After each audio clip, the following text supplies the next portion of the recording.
reveled. Here is the top secret family life of Vladimir Putin. What did I just say? I said. I will now reveal the top secret family life of Vladimir Putin. Russian President Vladimir Putin lives his life in the ceaseless glare of the world's regard. At work and on vacation, he is surrounded by a loyal group of Kremlin pool journalists, TV cameras and photographers. Russia's nightly news bulletins always lead with news of his daily activities. Yet he has succeeded in keeping his immediate family out of the spotlight with a fanatical thoroughness worthy of a KGB special operation agent. No confirmed photographs exist of Putin's two daughters, 29-year-old Maria, nicknamed Masha, and 28-year-old Ekaterina, known as Katya, as adults. The girls attended a university in Russia under false names. Even their classmates were unaware of their real identity. And when, in the aftermath of the shooting down of Malaysia Airlines flight MH17, a Dutch tabloid claimed that Masha was living in the Netherlands with her Dutch partner, packs of reporters and protesters who flocked to her alleged residence were unable to find her or anyone who knew her. Peter Broertjes, mayor of Hilversum, Netherlands, called for Masha to be deported. He later retracted the statement, and Ukrainian protesters picketed outside the luxury apartment block where they were said to have lived. But the couple were long gone if they were ever really there at all. The veil of secrecy that surrounds the Putins is rigorously enforced by the Kremlin. Journalists who violate the taboo of reporting on the private life of Russia's first family are dealt with swiftly and harshly. When the liberal newspaper Moskovsky Correspondent reported that Putin was planning to marry a rhythmic gymnast named Alina Kabaeva, the editor was forced to resign within hours.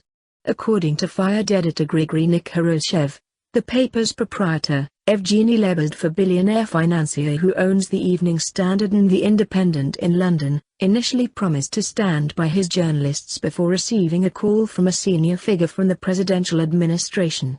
Lebedev took the hint, and Moskovsky Correspondent never appeared again. Asked about his relationship with Kabaeva at a press conference in Sardinia, Italy, Putin made it abundantly clear that inquiries into his private life were off limits. I am, of course, aware of the cliché that politicians live in glass houses, Putin said, but even in these cases, there must be some limits. I always disliked people who go around with their erotic fantasies, sticking their snot-ridden noses into another person's life. Then Prime Minister of Italy Silvio Berlusconi, who was standing beside Putin, jokingly pretended to shoot the Russian journalist who had asked the question. The message couldn't be more clear. Putin is an extremely private person, says one former Kremlin pool reporter, who now works for a state-owned news agency and asked not to be named. We would gossip with his aides all the time, of course. But the family was never discussed. It was an unwritten rule. The family life of Putin was always kept secret. In 3 years working in the Kremlin pool and traveling extensively with Putin, a journalist saw Putin's then-wife Lyudmila just once and his daughters never. German documentary filmmaker Hubert Seipel, who was given unprecedented access to Putin for his award-winning film Putin, spent hundreds of hours with the Russian leader, but he, too, never saw Putin's children. One explicit condition of Seipel's access was that he would not reveal anything about the Russian leader's private life.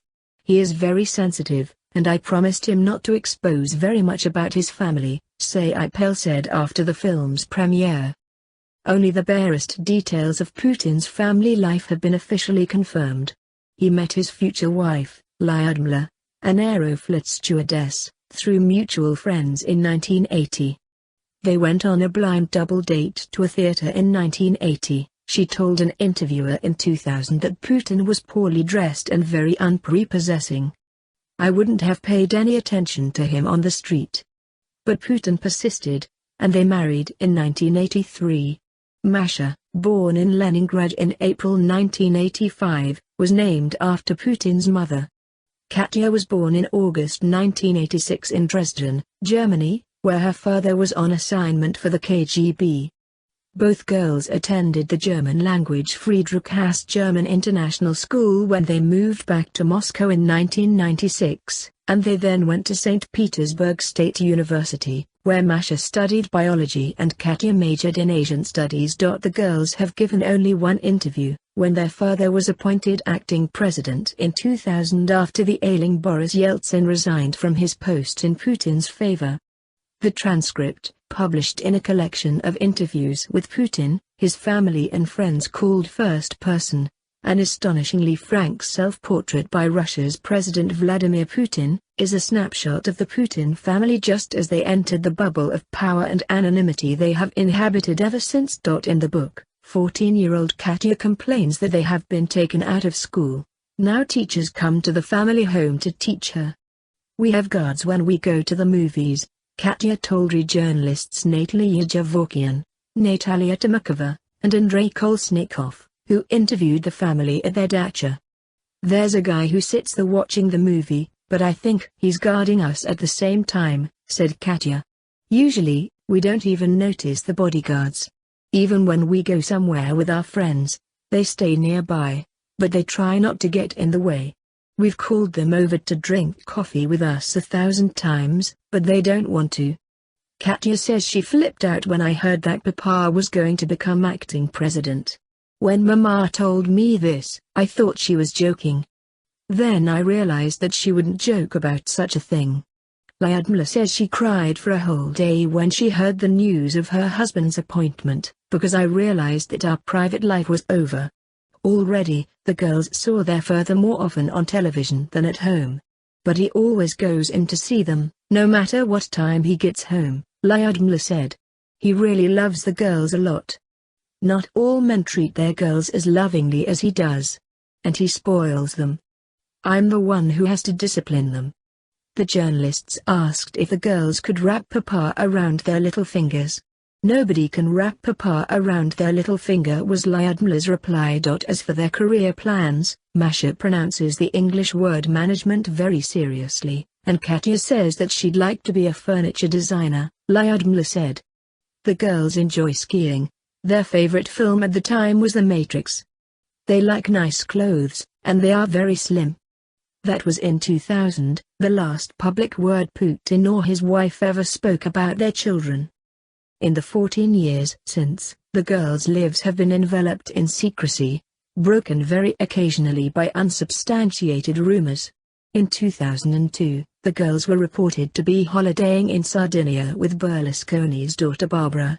In 2010, a South Korean paper reported that Katya was about to marry the son of a Korean admiral who had been posted to Moscow. The same year, Masha's reported boyfriend, Jorit Fasan, an executive of Russia's state-owned gas company Gazprom and Stroytransgaz, a pipeline manufacturer, hit the headlines when it was reported he had been assaulted by the bodyguards of a banker, Matvei Urin, in a road rage incident in central Moscow. The Kremlin's revenge was swift. Urin's business was dismantled and Urin jailed for fraud. Masha and Fasan couple left Russia soon after and began living a quiet life in Voorschoten, Netherlands, a suburb of The Hague. One explanation for why Putin is so fanatically protective of his daughters is that he spent much of his early career in the courts of two wildly dysfunctional political families, that of his first post-KGB boss, St. Petersburg Mayor Anatoly Sobchak, and later that of Boris Yeltsin. The behavior of Sobchak's wife, Lyudmila Narusova, and his daughter, Ksenia, disgusted Putin and undermined the team, says Ben Judah, author of Fragile Empire: How Russia Fell in and Out of Love with Vladimir Putin. They were seen with unseemly people, they attended parties with mafia figures. Their tawdry behavior horrified him. Later, Putin saw how Yeltsin was also strongly manipulated by his two daughters and their hangers-on, the so-called Yeltsin family, which included oligarchs Boris Berezovsky and Roman Abramovich. So much of Putin is about being different from Yeltsin, says Judah. He remembers the shameless family politics of Yeltsin's son-in-law Valentin, Yumashev and Berezovsky and is determined to avoid the same fate. In addition to keeping his daughters out of the spotlight, Putin is keeping them out of politics, partly for their own good, partly for his. Putin's fellow strongmen in Uzbekistan and Kazakhstan have both run into problems with their politically ambitious daughters. The disappearing Putin daughters speak volumes about the kind of country Russia has become under his rule. Putin has never stood for a competitive election, so he has never had to parade his family before the media like Western politicians.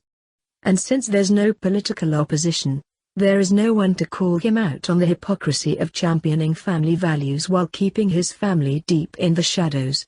Irene Pietch, a German friend of Madame Putin, says Lyudmila's marriage was loveless. He doesn't drink or beat me up, Pietch says Lyudmila told her. But he is a vampire who has sucked the juices out of me. Putin has made bringing Russia's media under strict Kremlin control a key plank of his rule, meaning that no mainstream media organization in Russia has ever dared to investigate the first family. Even when Putin announced a civilized divorce from Lyudmila in June 2013, state television dutifully reported the story for a day, then dropped all mention of the former First Lady as though she had never existed. She'd spent 30 years in the shadows. After the divorce, all mention of Lyudmila was erased from the news feed of the Kremlin website, and she was relegated to utter obscurity. By law she could be entitled to up to half of Putin's official salary of $102,000, but no details of the divorce settlement have been made public. Putin has created a Russia where people can, just like in the old days, simply be photoshopped out of history. Take this good advice. Do not mess with Vladimir Putin's private life, or you will pay the price. Now listen to this secret KGB subliminal message.